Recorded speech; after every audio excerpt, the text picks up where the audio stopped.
Mendeklarasikan Anies untuk maju Pilpres 2024, Jokowi kelihatan sekali tidak nyaman dan itu mengarah kepada kemungkinan reshuffle yang akan dilakukan kepada menteri-menteri yang saat ini diduduki oleh Nasdem. Setelah Nasdem mengumumkan Anies sebagai kandidat Capres, elit PDIP silih berganti, baik secara terbuka ataupun tidak terbuka. Kalau kami berulang-ulang mengatakan, bahkan ketika mendeklarasikan Anies, kita sudah mengatakan kita tetap bersama Jokowi sampai 2024 dan kontrak kita memang sampai 2024. Republik ini terlalu sederhana kalau diurus oleh satu dua kelompok. Kita mesti merangkum semua potensi bangsa untuk apa? Untuk kemajuan. Statement antitesis Pak Jokowi itu maknanya sangat dalam ya. Perbedaan yang sangat tajam. 360 derajat namanya saja antitesis begitu. Berkaitan dengan kata-kata antitesis, tentu itu juga berkaitan dengan etika politik terkait reshuffle kabinet. Karena memang isunya keras bahwa menteri anu akan digeser jadi anu, menteri ini diganti jadi menteri itu. Riuh juga deg-degan, terutama figur yang banyak masalah di kabinet. Aduh. Dan dugaan masyarakat benar bahwa Presiden Jokowi akan mengganti Menteri Perdagangan Lutfi karena memang dinilai kinerjanya kurang memuaskan publik.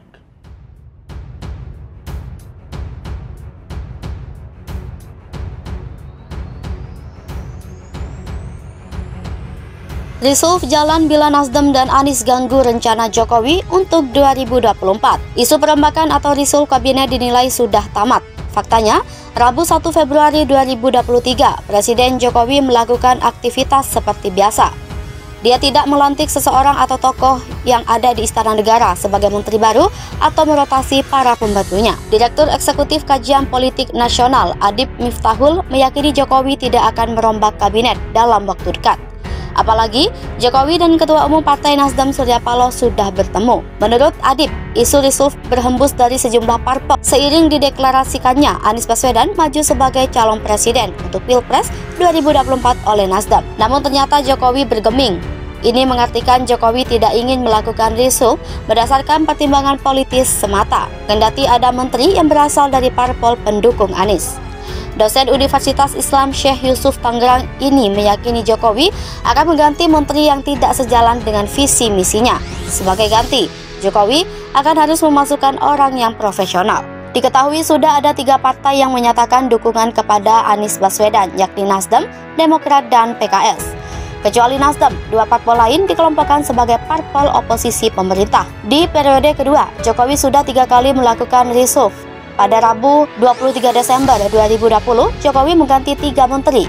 Menteri Kesehatan Terawan Agus Putranto diganti Budi Gunadi Sadikin, Tri Risma Harini menggantikan Juliari Batubara sebagai Menteri Sosial, dan Yakut Khalil Qaumas menjadi Menteri Agama menggantikan Fahrul Razi. Rabu 28 April 2021, Jokowi kembali mengganti 2 menteri. Jokowi menunjuk Nadiem Makarim yang sebelumnya menjadi Mendikbud menjadi Mendikbud Ristek dan mengangkat Laksana Tri Handoko diangkat sebagai Kepala BRIN dan Bahlil Lahadalia menjadi Menteri Investasi dan Kepala BKPM. Pada Rabu 15 Juni 2022, Jokowi mengumumkan perubahan susunan kementeriannya. Ketum PAN Zulkifli Hasan menjadi Menteri Perdagangan, menggantikan Muhammad Lutfi. Haji Jahjanto menjadi Menteri Agraria dan Tata Ruang atau Kepala Badan Pertahanan Nasional, menggantikan Sofyan Jalil. Raja Juli Antoni menjadi Wakil Menteri Agraria dan Tata Ruang atau Wakil Kepala Badan Pertahanan Nasional, menggantikan Surya Chandra.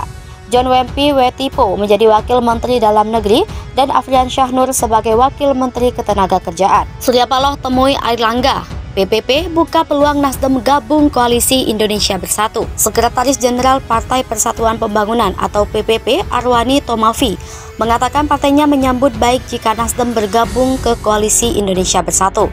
Selain PPP, KIB juga digawangi oleh Partai Golkar dan Partai Amanat Nasional.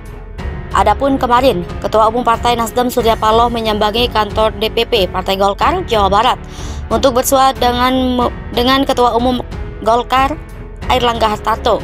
Arwani menyebut kunjungan Nasdem ke Golkar turut disambut baik oleh PPP. Dia menjelaskan KIB membuka ruang untuk bicara mengenai pemilihan umum 2024 maupun pemilihan presiden. Arwani menyebut partainya juga sangat terbuka jika Nasdem hendak bersilaturahmi maupun berdiskusi. Arwani mengaku kunjungan Nasdem ke Golkar tidak membuat partainya takut kehilangan Golkar. Ia malah bersyukur partai politik saling bertemu untuk berdiskusi membahas masa depan bangsa. Surya Paloh menyebut ada kemungkinan partainya bergabung dengan KIB. Pernyataan Paloh disampaikan usai bersua dengan Airlangga. Paloh menyebut saat ini negara kemungkinan masih terbuka, pun dengan kemungkinan KIB bergabung bersama koalisi yang tengah digodok Nasdem, yakni Koalisi Perubahan yang juga digawangi oleh Partai Demokrat dan Partai Keadilan Sejahtera. Ia mengatakan kunjungan ke partai berlambang pohon beringin itu merupakan prioritas bagi Nasdem. Paloh menjelaskan ada perjalanan sejarah dan romantisme terhadap Partai Golkar. Pasalnya, sebelum ada Nasdem, Paloh merupakan kader Partai Golkar. Adapun Airlangga mengatakan pertemuannya dengan Paloh merupakan silaturahmi antar partai pendukung Presiden Jokowi selama 2 periode ini. Dia mengatakan keduanya membahas soal berbagai tantangan yang dilalui bangsa selama masa pandemi COVID-19. Kendati demikian, dia menyebut saat ini Indonesia sedang memasuki badai ketidakpastian. Apalagi tahun ini sudah masuk tahun politik. Airlangga menyebut Golkar dan Nasdem selaku partai pendukung Jokowi mesti tetap solid.